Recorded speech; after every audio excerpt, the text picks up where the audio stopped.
Guys, let's talk about Parachute. I mean, I don't know what there is to say other than the fact that Tommy runs around his house draped in a parachute top sheet saying, I'm king of the world. The man loves those sheets. They're the softest sheets I have ever owned. They're comfortable as hell. I love them. Their bedding will not apologize. Their bedding is designed in Venice Beach and responsibly manufactured in Europe. And their 60-night trial means that you can test run your sheets for 2 whole months. If you don't love them, just send them back. No questions asked. I'd have a lot of questions if I got 2-month-old sheets back. Did you want to know what exactly makes Egyptian cotton better than other cottons? Not especially, honestly, but I think we have to. I mean, it's growing along the Nile River Valley in Egypt, guys. Are you kidding me? Guys, Parachute, just talk about how comfortable they are. We don't need all these details. This is not a one-night stand. Once you sleep with Parachute, you'll fall in love forever. You like that line, right? Yeah. I mean, it's okay. Wait, are we skipping the attack ad portion of the ad? All those other sheets? That's it. That's the attack ad portion. Visit parachutehome.com/cricket to get free shipping and returns on everything at Parachute. Sheets, duvets, pillows, and other bedding essentials. That's parachutehome.com/cricket for free shipping and returns.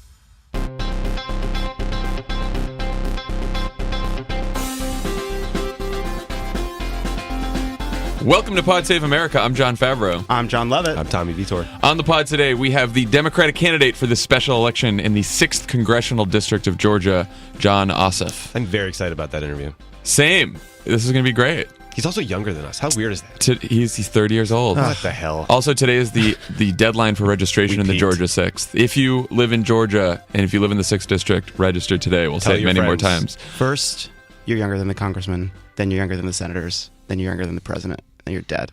I think he meant older, but great joke. We're going to cut. No, keep it in. I'm cutting it. All right, you don't have a control. I can leave a pause. Tommy, who's on Pod Save the World this week? I haven't decided yet. I'm talking to 2 people this week. One is Gail Smith, who is the head of USAID. We're going to talk about Sudan and what these draconian cuts would mean to their assistance budget. And then Mark Lippert, former U.S. ambassador to Korea. Huge friend of the pod. What the hell is going on over there? Both their political situation and North Korea's nuclear weapons. So it's all a little scary. Tommy, I will say many people are talking about your Glenn Greenwald interview.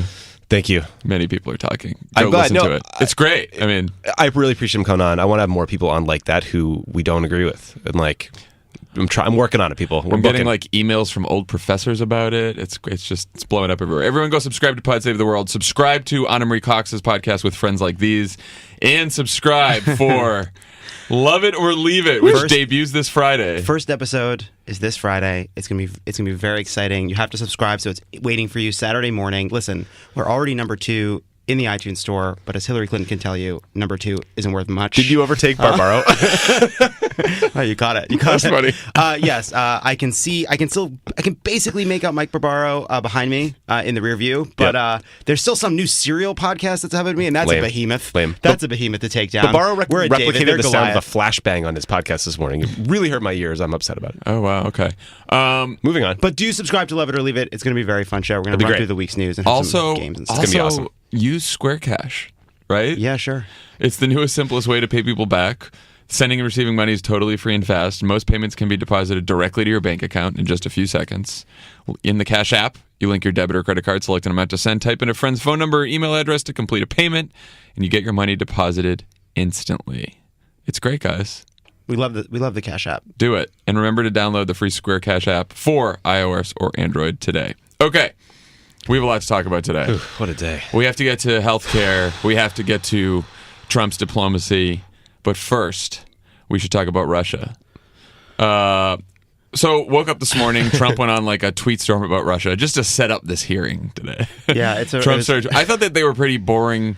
I think it feels like really recycled material from Trump on his tweets. It's like fake news, blah, blah, blah, Russia, I didn't do it, it was the one-armed man, blah, blah, blah. His heart is not in it anymore. He's 6 weeks into this job and he's bored out of his mind. But he must have woke up and seen that there's this hearing today, and so he decided to like rehash all of his famous. It's also like once you've accused your predecessor of wiretapping you, it's hard to like go for a bigger shock factor there. Right. Is it like fake Tear Schumer's in my backyard with a golf club? Right. It's like late season Sopranos. Like they're running out of ways to kill people. That makes news. It's like, oh, maybe we'll run his head over at a gas station. That's where it ends. So Trump tweets a bunch of shit this morning, and then we have the hearing. outside of the hearing is probably the biggest news. We get the FBI Director James Comey confirms that the FBI is investigating whether the president's campaign colluded with a foreign adversary to help him win the election. Seems significant. Seems newsy. Seems newsy, yeah. The other big news is the quote of the day, which was, "I have no information that supports those tweets." The FBI director about the president of the United States. That sentence, with respect to the president's tweets. With respect to the tweets. I have no information to support those tweets. So yes, Comey debunked. Comey becomes the 50 millionth person to debunk the claim about that Obama wiretapped Trump. So it's now the FBI director, the DOJ. Comey said that I've been told this by the DOJ too. So the DOJ allowed him to say that they were, first of all, he was investigating the Trump-Russia connections. Which is more important because the rest of it, like just debunking Trump's nonsense is like... Right.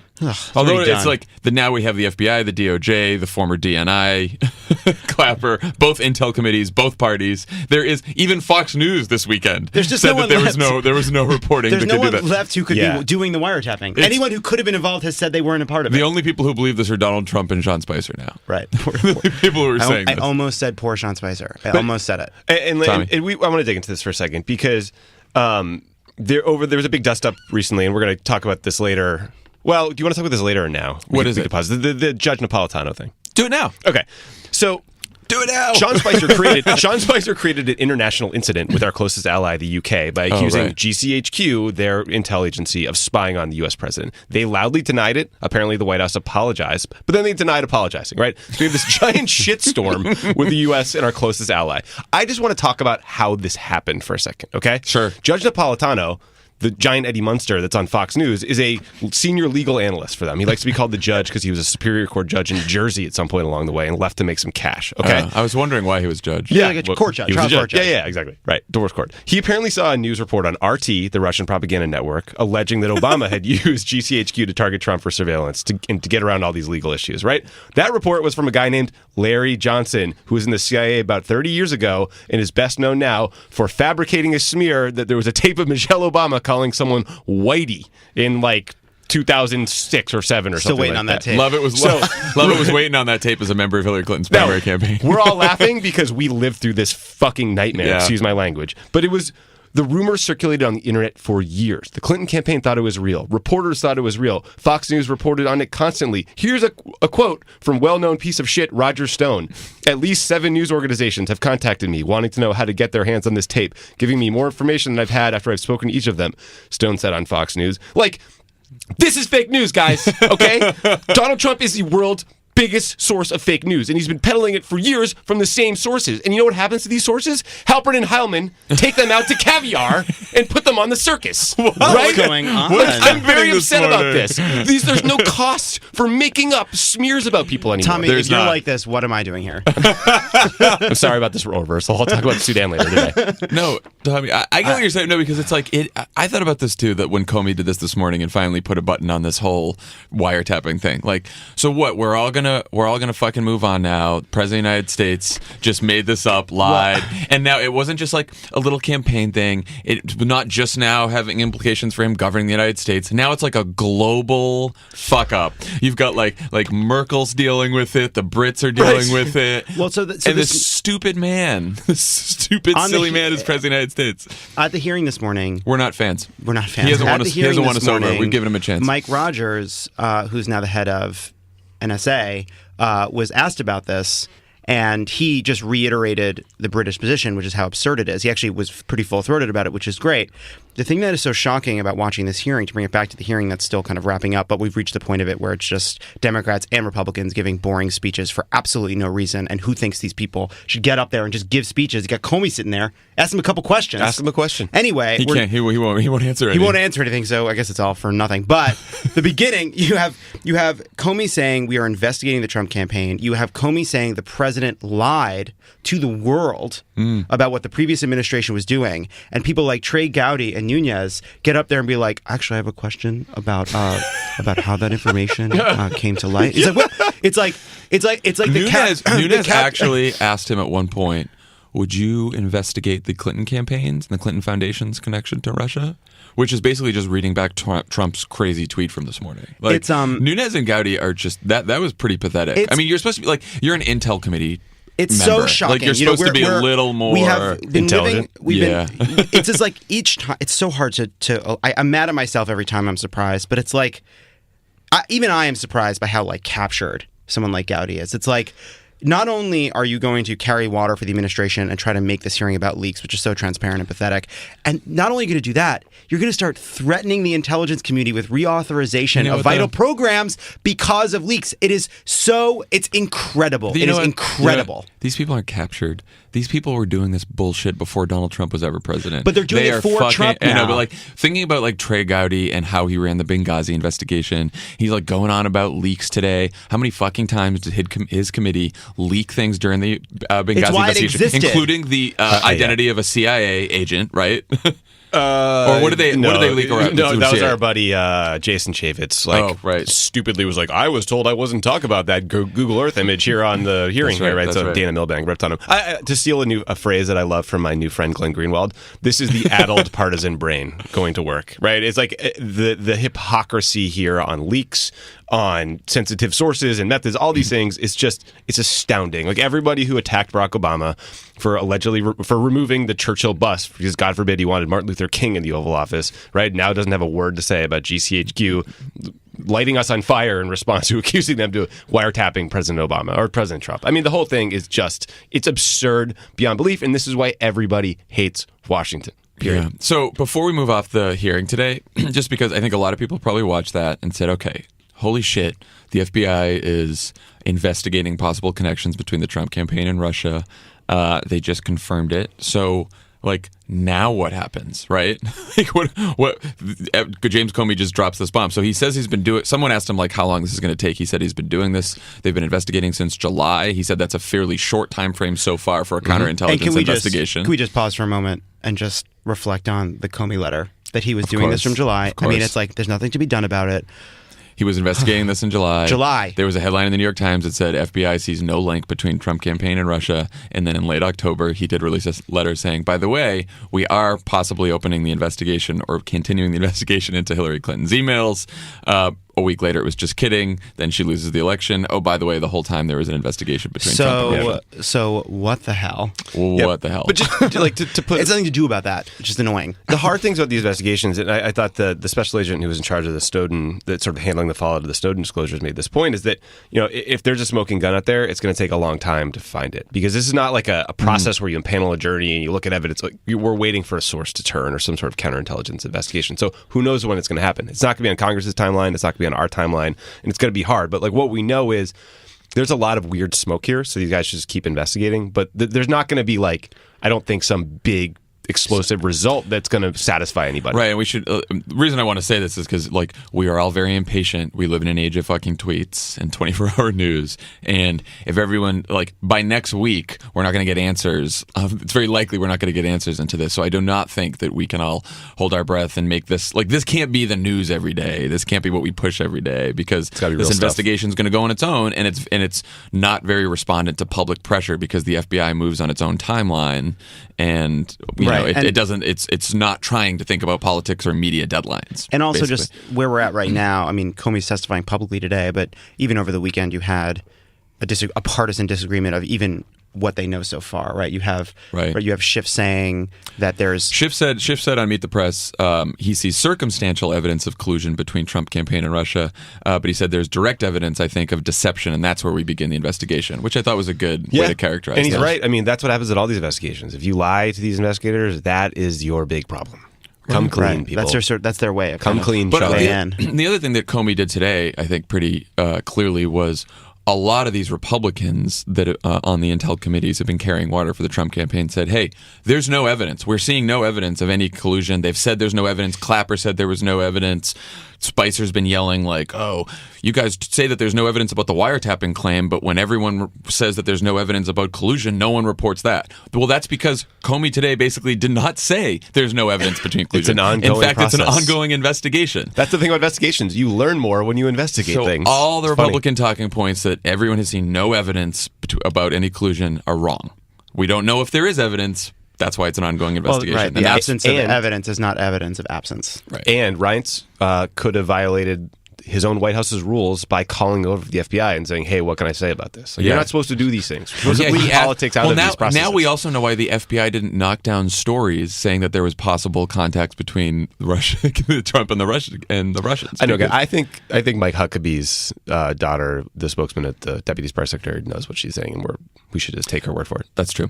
Okay. I did not know they were related. Really? Yeah. Oh. Sarah Huckabee Sanders? I forgot her Weird. name. I was blanking. Okay. Let's move on to Trump's diplomacy. Diplomatic blunders of the last week. By the way, did you know that this is the week that Trump's going to put some points on the board? That's what Axios said this morning. That's the headline in Axios. I didn't catch that. This is the week he's putting points on the board. I like Mike Allen so much. Me too. And I have for a year, but we need an Axios of Evil segment because that thing is the worst thing I read every day. I'm sorry, guys. Stop it. Yeah. Well, look, it's predicated on having a lot of access to the Trump administration, right? And so that's what it is. It's like, here's our sources, here's what we know for the Trump administration, and if you want to know that, that's what you do. But stop dismissing things that are critical of them. So the slant of it is all maybe it's okay for the Trump administration, so the Trump administration reads it and then talks more to them. That's their model. We don't have that model here. We've gone beyond that model. That's not happening for us. Not a fan of that model. I mean, I would if there were a Democrat in the White House. Look, if we had the ability to create that model, we would do it. So, wait, no. what? That was obviously a joke. Okay, good. All right, anyway. So, diplomatic blunders from last week. Tell me, you already started talking about and explained what happened with the Spicer in the White House's refusal to apologize to the Brits over the spying claims. Merkel comes to the White House. This sort of comes to a head when Merkel comes to the White House. First of all, she sits with Trump in the Oval, and there's a whole handshake incident. Do you want to describe that? I mean, Putin famously brought his dog into a meeting to scare Angela Merkel because she was attacked by a dog. It didn't get quite to that level. But what a story. That's awesome. I mean, it was a big black lab, but you see the photos and she's terrified. And she criticized him later for doing it. It's like, this is how he proves he's a man. I want to be wary of reading too much into body language because this drove me insane when people overread it to this when I was a spokesman at the White House. But like when Obama bowed a lot in apology. Right, but the problem with being a narcissist. Remember what used to be a scandal? Right. The problem with being a narcissist is when you think you're the only person in the room that matters, but you're meeting with a foreign leader in the Oval Office and you won't look at them or smile at them or shake their hand when they say, "Hey, do you want to shake hands?" It looks bad. And it looks like our relations with Germany are even more strained, which they are already because of his rhetoric. Yeah. And he's also telling them they owe us money for NATO dues.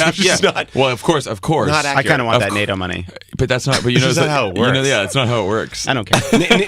NATO doesn't pay us dues. NATO countries are supposed to pay a certain percentage of GDP for defense responsibilities. We explain things here. We explain things to the people who listen, not just you. I'm not trying to stop you. I don't know why you're looking at me like that. Because you're talking. Sometimes people think that you don't like me. Sometimes people think you make everything about you on the conversation. Maybe I wonder why people think people don't like me. Anyway, back to narcissists. I don't know. Flubbit interrupted me. I forgot where I was. The NATO thing. It's ridiculous. He's tweeting that he's saying in his tweets that they owe us money for defense capabilities, and they don't owe us anything. They need to. There's a very reasonable critique to say European countries need to pay more for collective defense. Yeah. Period. The other classic Trump Sounds thing, like that's the point he's making about this NATO bastard business is that he tweeted it all after she left, right? Well, that's his favorite thing to do. He's so weak, and he can't bring himself to say anything tough to leaders when he's with them. This is the same thing happened with the Mexican president. It's a podcast, but I'm doing the Trump face, the kind of shit-eating grin he does. You maybe can hear my body language, just kind of doing the face, and it's so obviously he could hear her. Can you hear his body language doing the face? I think they can. Okay. I think they can. I thought it was really funny. So anyway, so there's the Oval Office incident with the handshake or lack of handshake. Then they go do the press conference, and Trump just sort of throws out there she knows what it's like to be wiretapped by Obama. I guess that's why we have that in common. And the look on Merkel's face, just go Google it if you haven't seen it yet. I really want to break this down because it was extraordinary. First of all, it is so rare to see a true, unselfconscious double take in the wild, let alone by by a head of state. She first glances over and then she can't believe it. Then she looks forward again. Is the translation in my ear? And then she comes back at him. And then she comes back at him and she goes full smirk. It was a yes. It was fantastic. And the only other person who can go further than that is Patrick Stewart, who's a classically trained actor who can go up to, I believe, a quadruple take. The funniest thing is clearly he prepared this line. Clearly he thought it was funny because he gave a little comedic pause to let it land. And then the 15 former golf caddy goons in the back are like, yeah, I have to say, it is a funny joke. But no, yeah, it is funny to us, but like not to her, because the fact that the United States was wiretapping her phone blew up relations between the U.S. and Germany for months and months and months. Yeah, I'm not saying you should flag it. I know. I'm just being the overly serious guy. We're playing a type here. And like, but just the tail of the tape here of the Obama-Merkel relationship was like, that did not start in the best place, right? Remember back in the day, they were at odds over the response to the financial crisis, whether we should do more stimulus versus austerity. It was like a huge thing. The fact that the NSA was spying on her, understandably, was a problem given their history with surveillance. But over time, like that became an incredibly important working relationship, and one that we need to get things done all across the world, at the United Nations, bilaterally, whatever it might be. And bit by bit, he's chipping away and eroding support from the people in these countries and the relationship with the leaders. And it's it's going to hurt our country. We were saying this on the way over here, but it was just such an amazing moment because we're so used to like, I can't believe we're living through this right now, dealing with this in the United States with Trump, but you realize it's a global, I can't believe we're living through this right now. Like Merkel's giving that look, like the Brits when they're accused of spying on Obama really by crazy bad. Conspiracy theories. Like it is a whole, the entire world is just like, what the fuck? How did we get here? It's like, what is happening? It's like you can see Merkel like calling Trudeau and like having a kind of like, I'm sure they are like being like, can you believe it? What was your like? It was, and it just feels bad that like we're not part of that conversation because we're the problem. What do you think they talk about? It's like, did you see the long reads? That's what I'm saying about the relationship. I was like, I couldn't fucking believe it. I was sitting there with him, and it was like he turned to me and he said he was wiretapping me. Dude, it was fucking nuts. Dude, when I was down there, and Trudeau's like, I tried to invite him to a play, and they only sent Ivanka. I was listening to NPR. I heard the story. I honestly think it's because he can't sit through a play.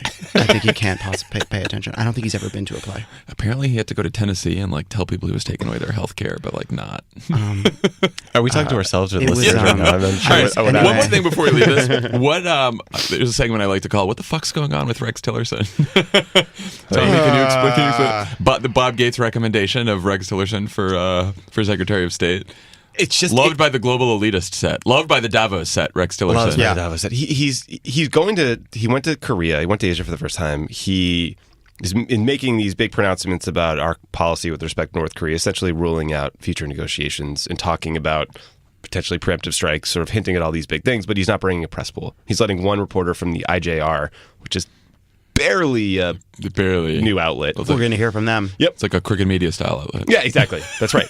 They are the right wing crooked media. Imagine if the Secretary of State only brought Lovett. Yeah, exactly. There you go. Honestly, first of all, I've said it once. I said it 1,000 times. A, journalism is easy. B, I do a fantastic job. Exactly. But this is the problem. There's no pool reports coming out. She did one Q&A like eventually, but the guy was canceling meetings and never went to meet with embassy staff in Tokyo. He was canceling a bunch of meetings because he was fatigued. And like, if that's true, Hillary Clinton told us that you probably want to have like a real-time explanation of what's going on there, and not just let dribble out from foreign counterparts.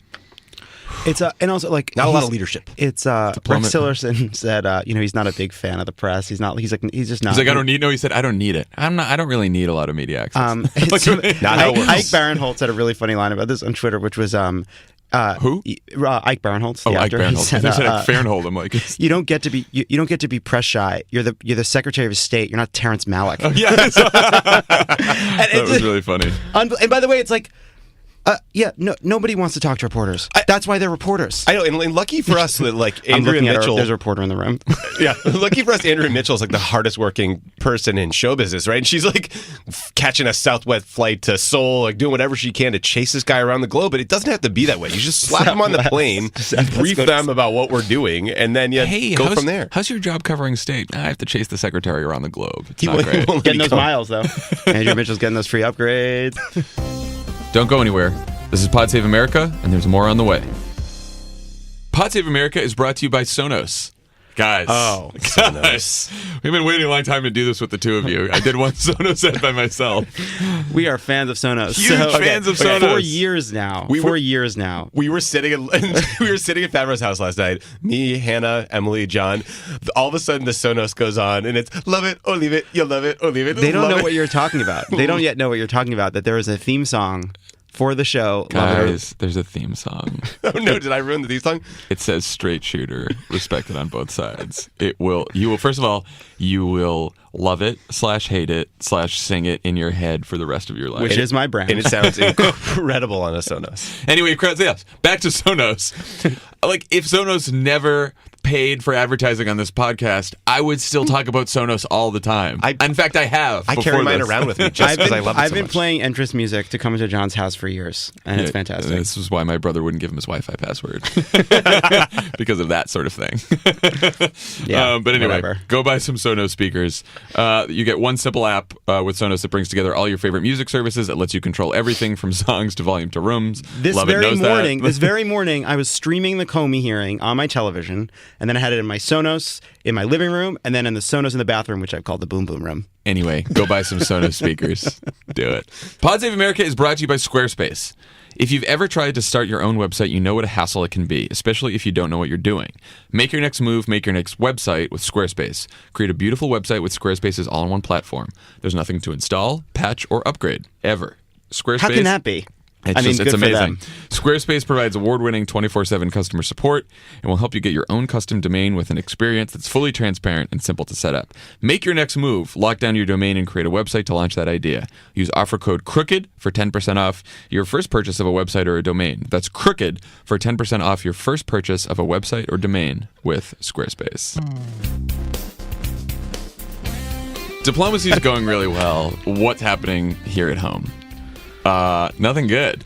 Paul Ryan seems to be on a mission to piss off every Republican or Democrat or independent who voted for Donald Trump, or at least most of them, because Ryan's politics are now bumping up against what Trump's voters want, both on the budget.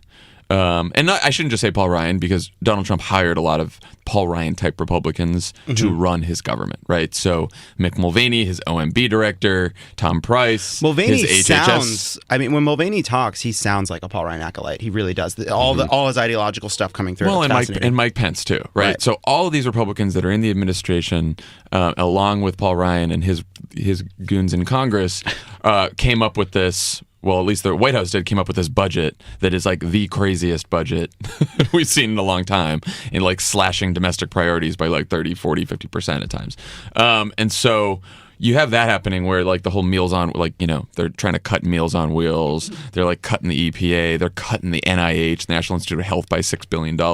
They're like ending clean energy research. They're ending research on climate change programs. I mean, it is going really deep. And they're also hurting like a lot of poor people and a lot of people that voted for Donald Trump, this budget would. So a lot of people in Congress, a lot of Republicans in Congress even are saying this budget's dead on arrival. Paul Ryan, of course, has said like, great, we'll see what happens. So that's number one. And then number two, the healthcare bill is like unbelievably unpopular. We're finding among a lot of people who voted for Donald Trump because they're realizing that they're going to lose their ability to afford health insurance. What's happening right now with this healthcare bill is fascinating. So Justin Amash tweeted that it's like the single most unpopular thing he's like ever seen. Republican member of Congress. Yes, Republican member of Congress talking about how unpopular it is amongst Republicans. And now they're sort of, Paul Ryan is saying, oh, we're still going to vote on Thursday, but I'm going to make a bunch of changes behind closed doors to make it more palatable to people. And first of all, it's inconceivable to me what those changes could be that are not fundamental to the bill he's already announced that could make this thing passable. So basically what he's hinted at is to appease the conservatives in the House Freedom Caucus who don't like the bill. They think they're going to add work requirements to Medicaid. So if you get Medicaid, you have to work, even though like only about 19% of people who receive Medicaid are able-bodied adults who are not working. So that's to get the Freedom Caucus. It's not clear that that's enough to get the Freedom Caucus, which is crazy. I don't see how it could be. I sincerely, forget the on policy grounds, I don't understand how that's enough to get the Freedom Caucus, because what still continues to be so shocking about this bill is it really is like a bastardized, shitty version of Obamacare. So, like, how could you possibly get these guys? This thing looks too much like what it's replacing. It just makes everything worse. But then you see, there's that congressman from Alabama on Friday who was like, I met with Donald Trump. I said that this bill is going to hurt the people who voted for him, the people in my district. He said, don't worry, I'll never let those people down. I'll fix it later.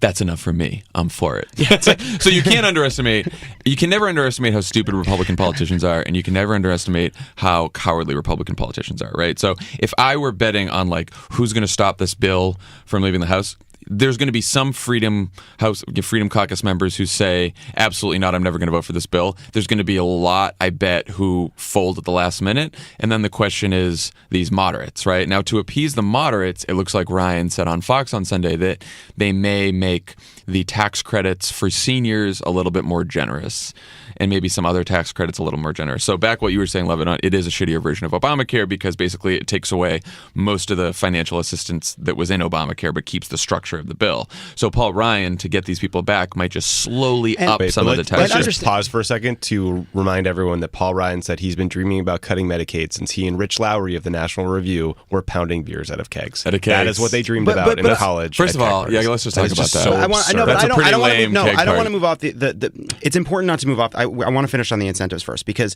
going in. Oh no, we're going to get one of these explanations. No, again. We're not. We are. I don't know what you don't even know what I'm going to say.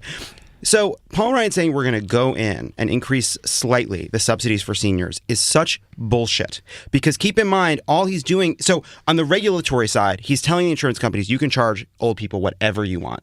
Right? So much that they won't be able to afford insurance. And then he's going to come back in on the subsidy side and slightly increase the subsidy for seniors. So he's still screwing seniors, but still kind of completing his promise he made to the insurers, which is to make insurance more expensive for everybody. And it's appalling. This bill really, Nancy Andaparl said it on the show. It is a Frankenstein's monster, and there is no way to tweak it. Like any Republican saying that is being intellectually honest. There is no way to tweak this bill to save it. Well, and what he's thinking about is if he knows that if he goes on Fox and says, oh, I might help seniors a little bit more, Fox and all the conservative outlets will run with the headline like Ryan to help seniors more. Well, really and that's all he wants. He wants that headline. Like you said, the fact of the matter is it's not gonna do anything. No. But he wants the headline because he's and because also he's going to bring this to the floor for a vote on. It gets voted out of committee Wednesday, and then it goes to the floor of the House on Thursday for a vote. There will be no time to get another CBO score of any revised bill by then. So they will be voting on a healthcare bill that they do not exactly know what it does. And unless they fundamentally change this bill, unless they pull it back and rewrite it, what Tommy said is true and the senior thing is true. These are the two most dangerous things in this bill. It will slowly make it impossible. It will slowly reduce accessibility to Medicaid, which will hurt a lot of people. And the senior part of this is so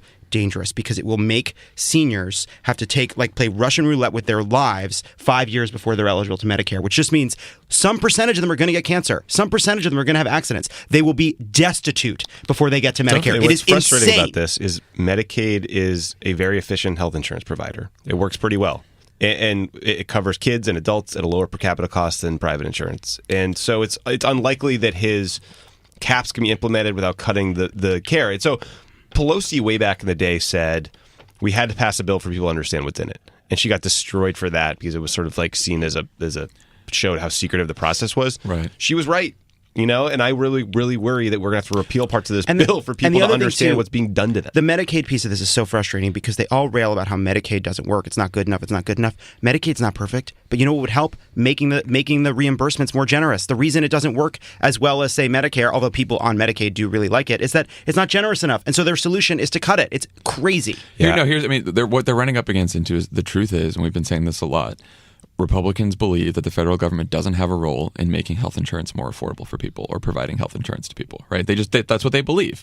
And yet they now have a voting base that elected Donald Trump that desperately want the government to do something to help them afford healthcare. Whether it's the government or they want the insurance company to make healthcare cheaper. They just want cheaper healthcare and they want good healthcare, right? And so they are bumping up against this. And Jonathan Martin in the New York Times did a really good story. GOP's healthcare tightrope winds through the blue-collar Midwest. And it's about all these people. And it also has a good fact in there, which is like the percentage of Republicans who believe that the government should do something to make health insurance more affordable has risen, doubled in the last couple months since the election, right? So they have this problem with their base. So the larger question here is, and this goes to the stupid Paul Ryan comment that Tommy brought up about dreaming of Medicaid cuts since he was drinking out of a keg with Rich Lowry. What a party! Frat party that was. So what happened? What happened here to the Trump-Bannon economic populism? Was it bullshit from the beginning, or is Paul Ryan just playing these fucking people because they're stupid? You know what I'm saying? Like I something's saw going that. on. Like because you could see a scenario where Trump is nativist and tough on immigration and does all the shit on national security and civil liberties that scares us, right? But then on economic stuff tries to keep this working class base with him by not having a budget that cuts all social services, by making sure that people can afford their health care, right? And that actually fundamentally changes the Right. Republican Party. It doesn't seem like he's doing that at all. That's what it's really. It's like is Paul Ryan gaming them? Are they gaming Paul Ryan?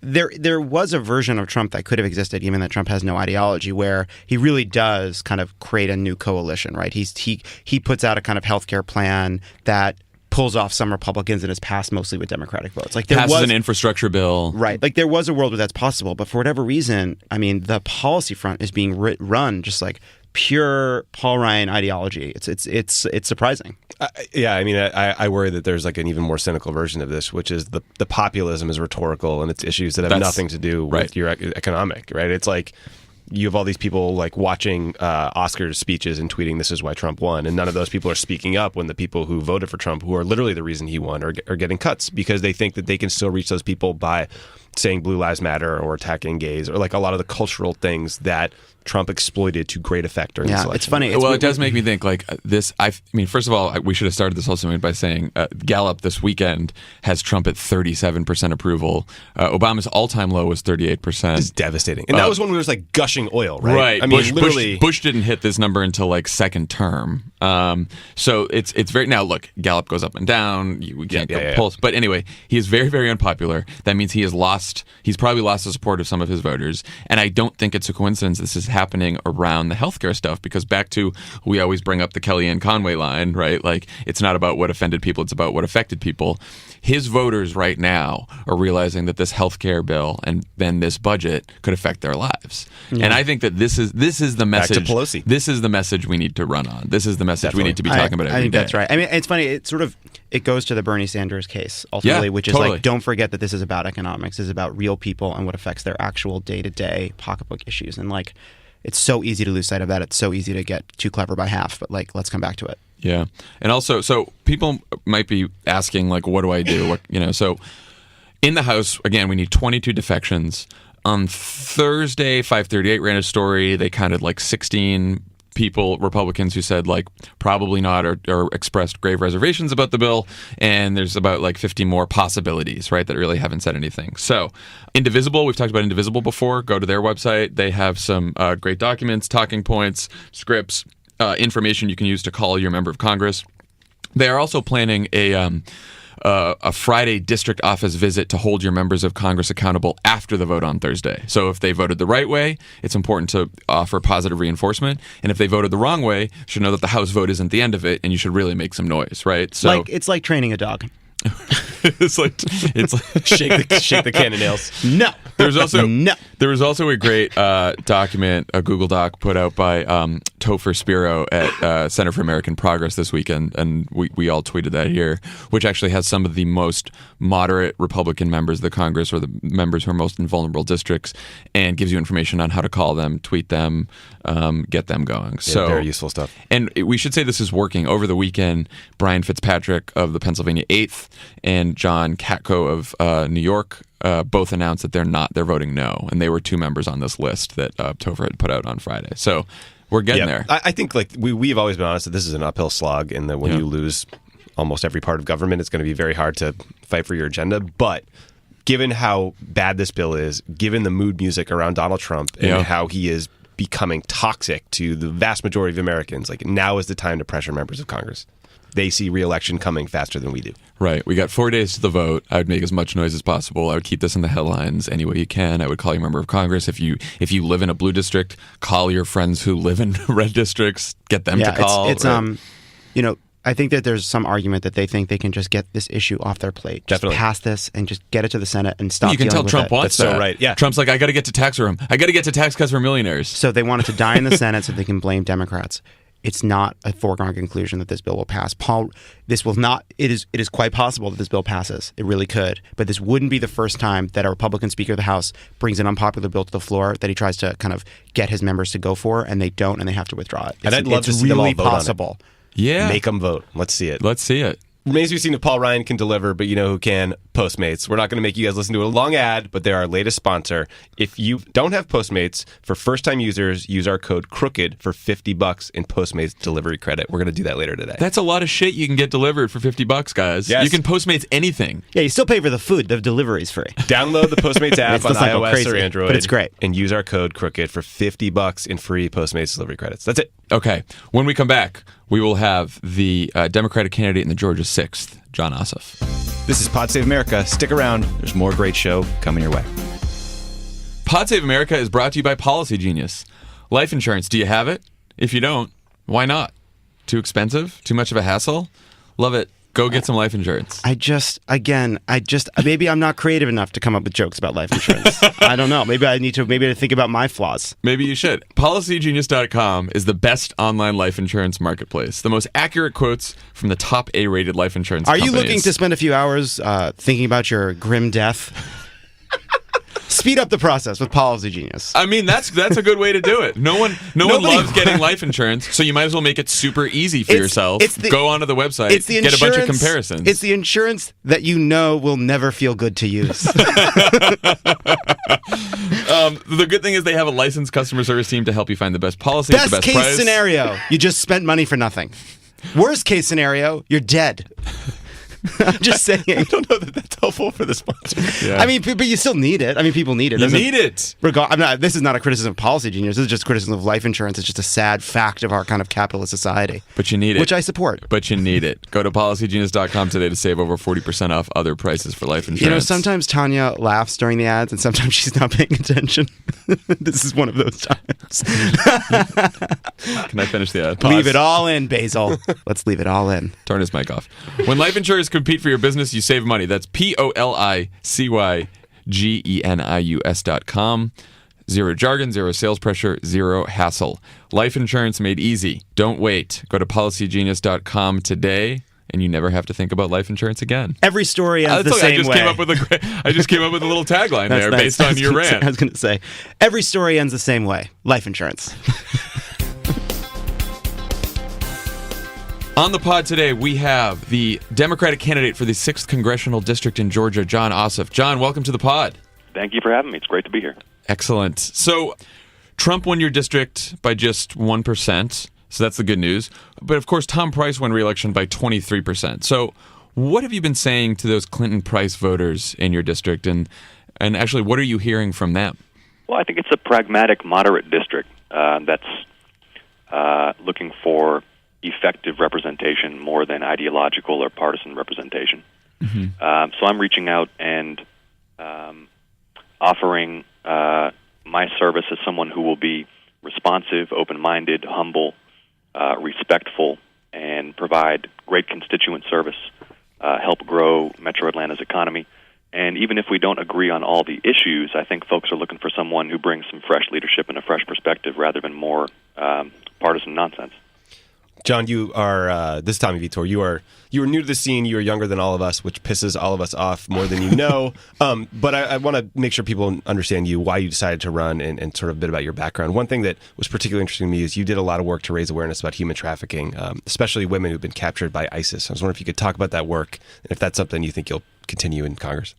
Sure. Well, I had worked as a congressional aide for Congressman Hank Johnson from Georgia, specializing in defense and national security issues.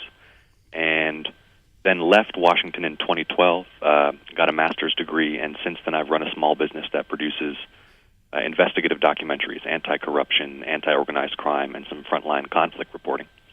And we produced a film last summer, sent a crew to the front line in Iraq. They embedded with an all-female infantry unit under Kurdish command that was fighting ISIS on the front line and just told their story. Some of them had been escaped sex slaves who had been held by ISIS, had been through unimaginable trauma, and were now displaying incredible heroism, fighting in an incredibly dangerous place.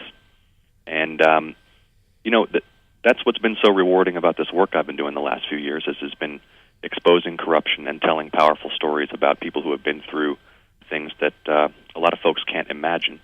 And I want to try to bring that same perspective to representation, to bring voice to the voiceless, and make sure that marginalized folks and the most vulnerable people are being represented, as well as those who already have, the access that they need to make their voices heard. Jon, your slogan, or one of your slogans, is "Make Trump Furious," or that's been a slogan attributed to you. And by the way, mission accomplished. I don't know if it's you or not, but I think you've done it. I think he's angry. I mean, in fairness, a night over at the Mar-a-Lago, a Friday, tends to make him furious. Right. Keep it so up. we asked people what to ask you before you came on, and a lot of people said, ask them what the Democratic message should be beyond Trump is bad and I'm against him, right? Like, what should the positive message for Democrats be? Well, I'm talking about accountability for everybody in Washington. And with a background in anti-corruption investigations, I'm reaching out to folks across the political spectrum, making the case that I will stand up against waste, fraud, abuse, corruption, foreign interference, not as a partisan issue, but as a matter of public interest. And one of the things I've been talking about is standing up a dedicated investigative unit in my congressional office whose sole purpose is to identify and expose corruption or the abuse of power in the federal government. And I think, when it sounds comes like to they might be busy. Say that again? Sounds like they might be busy. Well, I mean, there's need for greater attention to congressional oversight. It's not always the most glorious work for members of Congress, but it's important. And when it comes to Mr. Trump, the message that I've been taking across the district is not a partisan one, not about any particular campaign or candidate, but that his victory signals a real loss of faith in our institutions and in our political system, and that the answer is to repair our institutions by holding them accountable and regaining the public trust. So your race has gotten a lot of attention inside the district, but also outside of it. What are you looking for in terms of help from people who see you winning as a way of saying that we're going to, step by step sort of push back against Trump, and what can people do, and what are you hoping they do? Well, it has sort of taken on a life of its own. Welcome to the show. A lot of national attention, and folks fitting it into a pretty binary frame. As the first competitive race since the presidential election. The most exciting thing is the intensity of the grassroots momentum here in Georgia. We've got more than 7,000 volunteers working on the campaign. If you go to any of our field offices in Roswell, Chamblee, or Marietta, on a weekend day, there's hundreds of folks knocking on doors, making phone calls, dozens of people every weekday. And look, I appreciate the outpouring of support from folks everywhere, and it gives me a real boost. And it also encourages all the folks on the ground who are, spending 4 or 5 hours of their weekend knocking on doors. I think it just speaks to locally and nationally a renewed engagement and a renewed sense of civic responsibility. Folks are taking the future into their own hands, and it's an inspiring thing. One question about that. So, you've never run for Congress before. What have you learned? What is the most? What do you find when you talk to people that you didn't expect? It's a great question. Well, I've learned a lot about myself in just these few weeks, and I've learned more about this community where I grew up. It is, especially a special election, which is more of a sprint than a marathon, packing all of this into just a few months when you've normally got a year and a half to put together a campaign. It's a challenge, and it's tiring, and there's a lot of pressure. And, I've grown a lot just in the last few weeks and few months, sort of stepping up and doing my best to make my supporters proud and try to make the community proud. But I think what I've really learned is just how much latent energy and will there is out there to do good. And it's not motivated by partisanship. It's folks here in Metro Atlanta who are concerned that the country's headed in the wrong direction, that core values are being abandoned. There's this deeply unsettling sensation that the sense of the country that we all share and the national character that we all believe in and the story that we all share is at risk of abandonment. And that's unsettling for folks left, right, and center, I think. And seeing folks stand up and give their precious time to do something about it is really encouraging. John, there was a historic first in your campaign, which was the use of Uptown Girl in an attack ad. I see something like that, and I think that is a desperate opponent. But I'm wondering, what do you think of these guys using the fact that apparently you went to college against you? And what are you hearing from voters in your district about national parties coming in and you putting this kind of crap on the internet? And were you dreaming of cutting Medicaid while you were drinking from a keg in college? Like Paul Ryan? Yeah, I mean, for anyone who doubts that the race is winnable, the fact that a super PAC's already coming in with more than $1 million hitting me is a pretty good indication of how competitive the race is. And so far, I think it's been standard partisan fare. If anything, I think it's firing up some of my supporters down here and galvanizing, unifying Democrats and independents who are turned off by more of the same garbage. And it's a special election. Turnout is key. I don't think that my opponents are going to turn out their voters by attacking me personally, and they may want to reconsider their approach. It's almost as if some of these super PACs have been living in their white bread world, and now they're looking for a downtown man, and that's what you are. Well played, sir. He spent a lot of time looking on his phone. I actually didn't hear your last response because I was Googling the lyrics. I was wondering if you'd written that down ahead of time. Or... Hey, John, just a quick follow-up on that. If you're listening to Pod Save America right now and you don't live in your district, what can people do to support you? Well, if you go to electjon.com, electjon.com, and click that big, beautiful volunteer button at the top right, you can sign up to Phone Bank. You can sign up to get involved, get updates, and I'd be honored to have your support. Should they give $5? Should everybody just give you $5? Why not give $5, right? Why not? Okay. And the voter registration deadline's today, right, if you're in the district? That's right. And if you go to my Facebook page, look me up at Jon Ossoff, there is a link, made it as easy as possible for folks to register if they haven't yet. And look, my team is telling me that if folks 18 to 34, if the millennial vote doubles what's expected in a special election, that will win. And one of the most encouraging things is if you come out to our field office, there's a huge number of young people who have never engaged in the political process before who are helping with this campaign. I think that having a younger candidate on the ballot is encouraging some folks to come out and get interested. But these young folks need to make sure they're registered, and today's the last day, so get it done. Yeah, I mean, I think one of the biggest challenges we have is how to turn this energy that we've seen out there into votes. So, we're pulling for you. We are. Well, thank you so much for joining us, and best of luck with the campaign, and hopefully we'll be talking to you again when you're a congressman. It is an honor anytime. Thank you for having me, and thanks for bringing some attention to the race. Take care, John. Yep. Friend of the pod. Bye-bye. Bye. That's all the time we have here on Pod Save America today. Actually, no, we have plenty of time. We could have done 3 hours. There it is, guys.